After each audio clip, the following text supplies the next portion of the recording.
wabah ini juga belum kelar. Kita sama-sama doain ya, semoga wabah ini cepat kelar dan kita bisa beraktivitas serta beribadah seperti biasanya.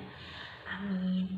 Oke, kali ini kita masuk lagi ke segmen cerita Lita, yang mana aku akan bercerita dan akan membagikan pengalaman aku tentang lulus SNMPTN di tahun 2018. Ya mungkin ini udah pernah aku ceritain dan udah ada di video sebelumnya, tapi kayaknya enak untuk diulang lagi dan enak untuk dibagikan lagi. Nggak terasa ternyata udah 2 tahun yang lalu aku tuh lulus SNMPTN. So, untuk tahu gimana ceritanya, gimana alurnya, kalian wajib nonton sampai habis ya.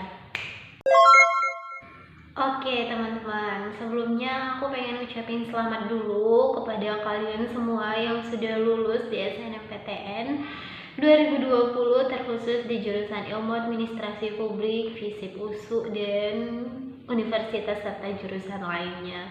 Nggak lupa juga aku pengen ngucapin semangat buat kalian yang belum lulus. Tenang aja, masih banyak kok pintu masuk ke perguruan tinggi, masih ada SBM, masih ada jalur mandiri dan jalur-jalur lainnya. So kalian harus tetap semangat, harus tetap dorong diri kalian untuk terus belajar dan untuk terus melakukan yang terbaik agar impian kalian tercapai.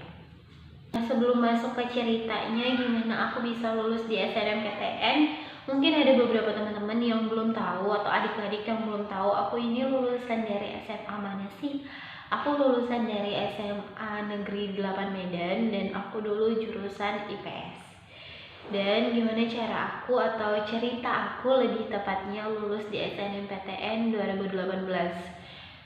Sejujurnya aku juga bukan yang harus nargetin harus lulus SNMPTN, kayak nggak ada target yang terlalu tinggi untuk lulus di SNMPTN. Emang aku punya niatan besar untuk kuliah, tapi aku nggak punya target harus lulus SNMPTN, harus lulus SBMPTN. Nggak punya kayak gitu. Yang penting aku tuh harus kuliah, nggak tahu jalur apa, dan aku juga nggak punya satu tujuan yang kan misalnya ada tuh satu orang, aku pengen di sini lulus jalur ini, selalu berusaha untuk mendapatkan itu. Tapi aku nggak kayak gitu, aku cuma kayak punya dalam pikiran harus kuliah, dan jalannya ternyata di SNMPTN. Jadi selama aku di SMA itu aku anak yang pinter nggak sih? Ya dibilang pinter nggak pinter, dibilang bodoh juga yang nggak bodoh-bodoh banget, nggak bodoh-bodoh kali gitu. Emang nggak pintar, dan ya menurut aku standar-standar aja sih. Terus apa sih faktor kamu tuh bisa lulus di SNMPTN? Dan menurut pendapat aku sendiri itu kenapa aku bisa lulus di SNMPTN, yang pertama nilai aku tuh cukup baik dalam artian bukan terlalu baik atau tinggi, tapi memenuhi syarat. Seperti nilai aku tuh selalu naik, selalu punya progres yang baik. Terus nilai aku juga nggak di bawah 8, kalau nggak salah nilai aku 84 total nilai rata-rata raport aku. Dan dulu tuh aku masih pakai kurikulum 2016 KTSP gitu. Terus aku dulu juga sering ikut lomba, dan aku tuh dulu fokusnya di ekonomi. Jadi aku sering ikut lomba-lomba yang berkaitan dengan ekonomi, pernah juga ikut lomba akuntansi dan ya beberapa lomba lainnya, tapi aku lebih fokus ke ekonomi karena aku suka di ekonomi. Dan walaupun sering ikut lomba, bukan berarti aku tuh selalu menang. Bahkan selama ikut lomba, aku tuh kadang cuma sekali, dan itu bukan tentang ekonomi, dan itu juga bukan skalanya provinsi, kota, atau dan lain sebagainya. Skalanya cuma di sekolah. Itu adalah lomba atau ya prestasi terbesar aku selama di SMA. Sampai di sini udah kelihatan kan kalau aku tuh bukan anak yang terlalu menonjol, tapi menurut aku punya kelebihan. Faktor lainnya yang membuat aku lulus di SNMPTN menurut aku pribadi nih ya, di kelas aku tuh dulu kami istilahnya diurutin gitu, nilai yang paling tinggi sampai nilai yang paling rendah dalam satu kelas. Terus kita kasih tahu nilai kita berapa, jurusan yang mau kita ambil itu berapa apa. Jadi semuanya terstruktur, tahu nih yang nilai 81 pengennya ini, nilai 80 pengennya ini.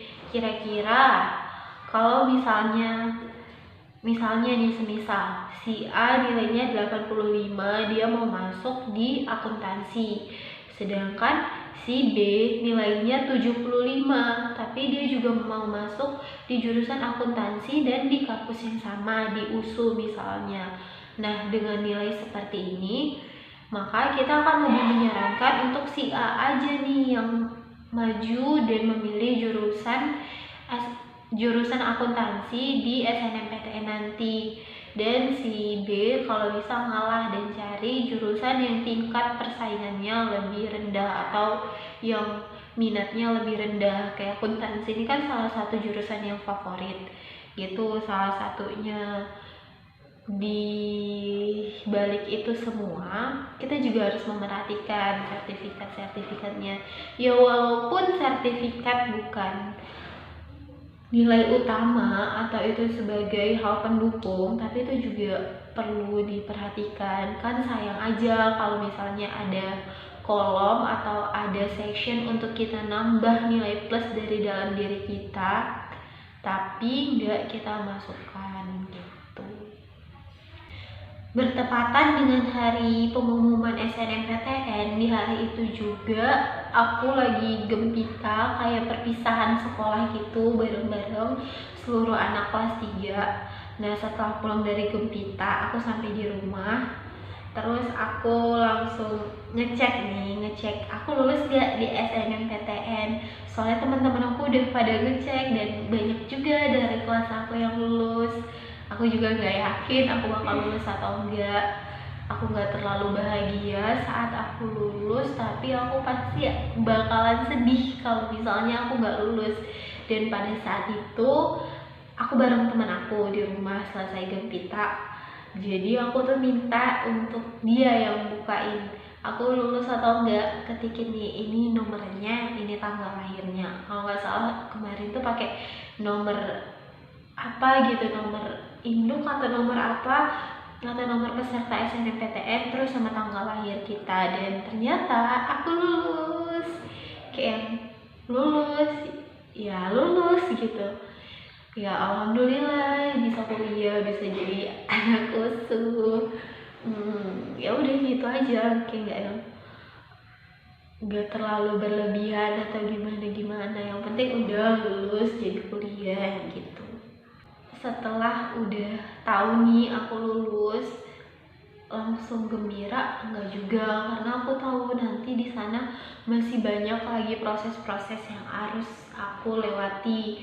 Kayak pendaftarannya itu panjang sekali menurut aku, kayak mulai dari isi form online, terus nanti ada form hard copy-nya lagi, belum lagi kita nyerahin berkas apa gitu kita harus nyerahin ke pendopo yang masing-masing universitas beda peraturannya. Tapi kemarin waktu aku di USU, kita ada nyerahin beberapa berkas di pendopo itu, seluruh maba dikumpulin di situ, terus kita ngantri. Bayangin itu maba berapa ribu, kita harus ngantri begitu lama, kayak kadang ngemper di bawah pohon, teduh di bawah pohon gitu, atau duduk lesehan di mana aja, yang penting duduk lah, soalnya udah capek kan.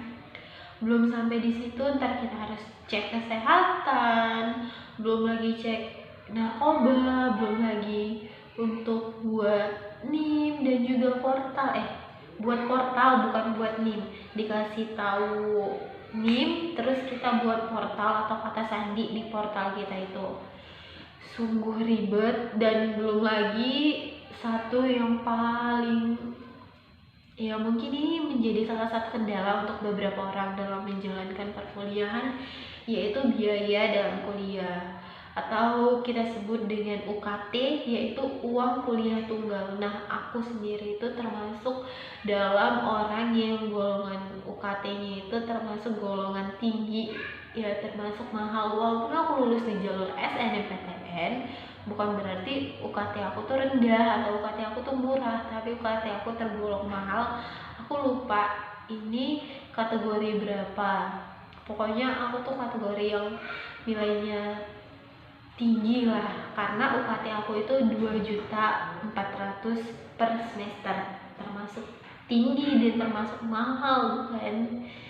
Ya kalau mau dibalik-balik lagi, gimana pekerjaan orang tua aku, gimana yang dibiayain oleh orang tua aku, kayaknya nggak sebanding sama teman-teman yang lain-lain yang dia emang lebih mampu dalam segi finansial tapi UKT-nya lebih rendah. Kita nggak tahu gimana cara penilaiannya ya, tapi karena mereka menilai kalau ternyata aku dan orang tua aku tuh mampu untuk bayar UKT sebesar ini per semester, ya udah nggak apa-apa, berarti emang standar kita segitu dan rezeki kita segitu. Ngapain kita harus ngebohong-bohongin data atau manipulasi data? Toh walaupun kita dapat UKT yang rendah, tapi selama kita menjalankan proses perkuliahan itu, selama kita menjalankan proses perkuliahan, kita bawa kebohongan karena kita udah ngisi form UKT dengan gak jujur. So itu jangan pernah dilakuin ya,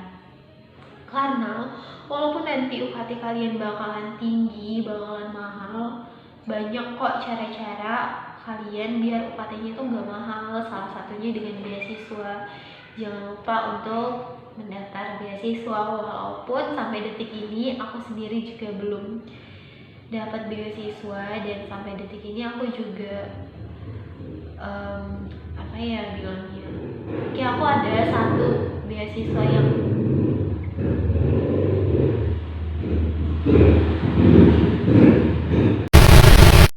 aku tuh ada targetan dari SMA pengen daftar beasiswa ini nanti setelah aku kuliah. Dan dari SMA sampai di semester 4 aku tetap menunggu beasiswa itu, dan ternyata waktu pendaftarannya dibuka malah jurusan aku tuh nggak termasuk jurusan yang dicari sama beasiswa ini atau penyelenggara beasiswa ini. Ya udahlah ya, emang bukan rezeki walaupun udah ditunggu bertahun-tahun, karena nyatanya masih banyak kok beasiswa lainnya. Walaupun sedikit gemes, sedikit ngerasa aduh, tapi ya udah, bukan waktunya lagi untuk mengeluh. Sebagai penutupnya, aku pengen kasih sepatah dua patah kata untuk teman-teman atau adik-adik yang bakalan berjuang di SNMPTN 2021. Please berusaha lebih keras, please tingkatin nilai kalian, dan jangan pernah takut untuk ikut lomba. Karena ikut lomba itu yang kita cari bukan cuma sertifikat dan juga pengalaman, tapi juga teman, ekosistem atau relasi-relasi kita. Karena semakin banyak teman, semakin banyak jalan kita untuk menuju kesuksesan.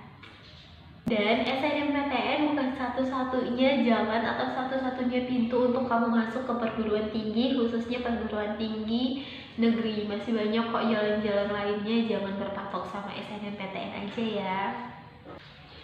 Oke teman-teman, untuk kali ini cerita Lita atau pengalaman aku lulus SNMPTN 2018 sampai di sini dulu ya.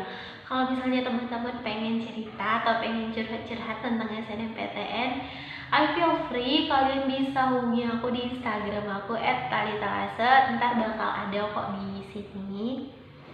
Di situ kalian bisa hubungin aku, kalian bisa DM aku di sana, dan insya Allah bakal aku balas. Sampai jumpa di video selanjutnya ya.